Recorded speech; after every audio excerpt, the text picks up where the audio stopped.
Today I'm going to show you how to make a superfood that'll last a lifetime without refrigeration. And it's so nutritious you'll never have to stockpile another food.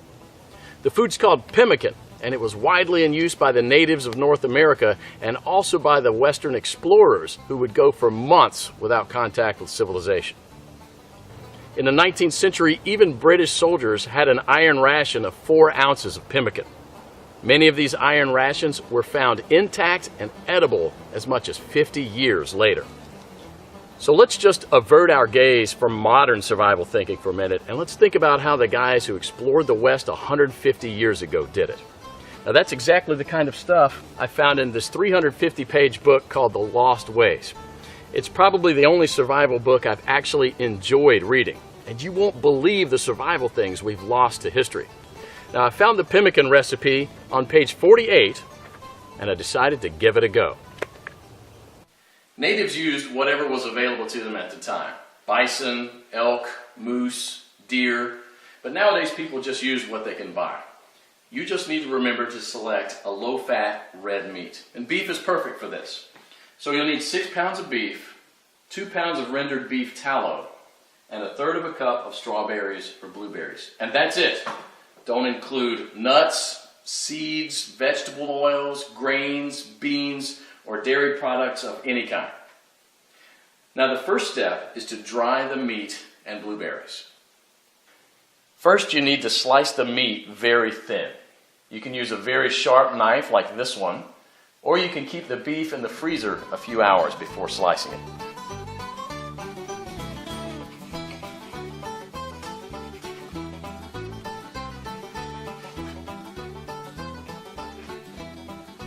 If you don't have a dehydrator, you can set the oven to the lowest possible temperature, around 130 degrees,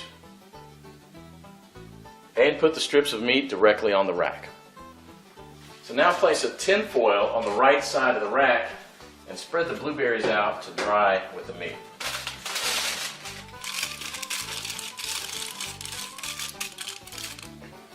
Place the rack back inside and crack the oven door to prevent moisture buildup. Let this dry for about 15 hours or until it's crispy. 150 years ago, people dried their meat by building a wooden pyramid over a small fire and hanging the meat slices on that. After 15 hours, this is what you should get. Toss it in the food processor until it becomes a powder. Do the same with the blueberries. In the old days, they grind it with a rock to crush it into a powder.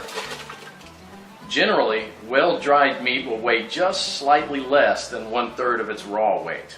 Therefore, 6 pounds of raw lean meat will yield about 2 pounds of thoroughly dehydrated meat. For our next step, we need to cut the fat into small pieces about a 1/2 inch square.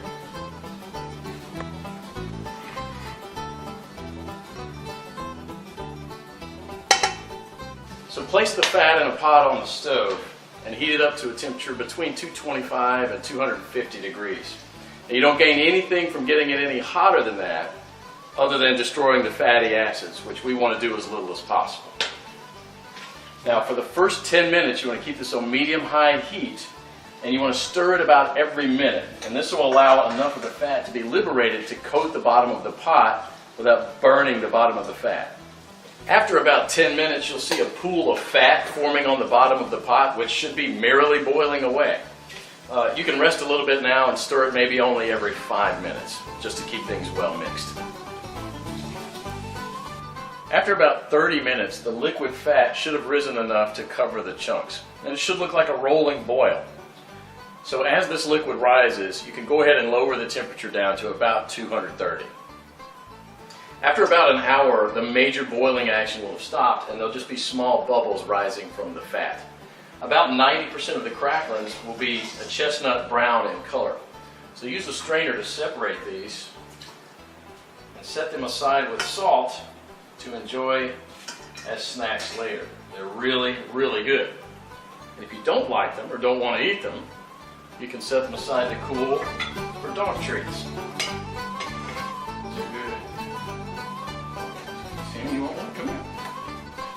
We now have to weigh the amount of ground meat and the amount of rendered animal fat. We have to have the same quantities, so you'll probably have to remove some of the excess fat. Place the remaining fat on the stove. Keep it about 120 degrees. Mix the shredded meat into the melted fat and stir it until it's well blended. Then add the blueberries and mix it again. This is how it should look. The fat should be absorbed or coating the meat fibers. There should be very little or no liquid fat pooling in the bottom of the pot. Now, following the instructions from the Lost Ways, you can store it in Ziploc plastic bags and press flat, removing as much air as possible, and therefore preventing the fat from going rancid. This should keep the pemmican from spoiling for a few years without refrigeration. So let's do that. And here's what I got. Pemmican is the ultimate survival food, no matter if you want to bug out or bug in. 10 pounds of pemmican would supply food for 2 full weeks of camping activities at 3/4 of a pound per day, providing 2,200 calories. In survival mode, the same 10 pounds of pemmican would supply energy for almost a full month. This was just one awesome chapter in the Lost Ways, but you won't believe the survival skills we've lost to history. And that's what this book is all about, saving our forefathers' skills. But I actually realized it's also about saving ourselves from the shallow world that we live in. Click below to find out how you can get your hands on one of the greatest books of this century.